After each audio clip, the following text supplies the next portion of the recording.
अरुण अली 16 जुलाई 1909 29 जुलाई 1996 उम्र 87। अरुण जी का जन्म बंगाली परिवार में 16 जुलाई सन 1909 को हरियाणा तत्कालीन पंजाब के कलक नामक स्थान में हुआ था।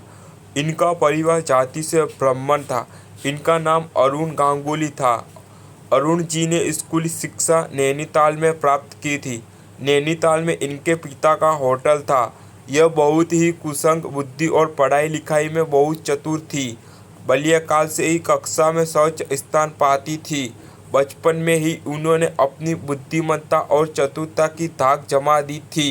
लाहौर और नैनीताल से पढ़ाई पूरी करने के बाद वह शिक्षित बन गई और कलकत्ता गोखले मेमोरियल कॉलेज में अध्ययन करने लगी। अरुण जी ने 1930, 1932 और 1941 के व्यक्तिगत संग्रह के समय जेल की सजाएं भोगी। उनके ऊपर जयप्रकाश नारायण, डॉक्टर राम मनोहर लोहिया, अच्युत पटवर्धन जैसे समाजवादियों के विचारों का अधिक प्रभाव पड़ा।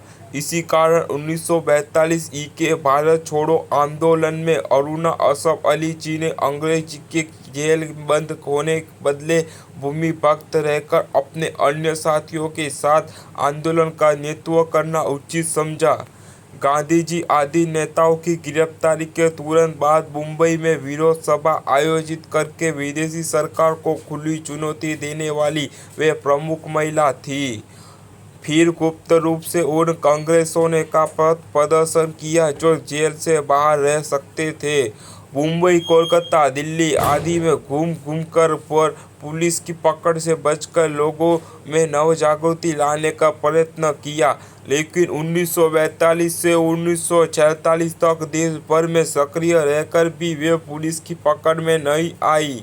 1946 में जब उनके नाम का वारंट रद्द हुआ तभी वे प्रकट हुई। सारी संपत्ति जब्त करने पर भी उन्होंने आत्मसमर्पण नहीं किया।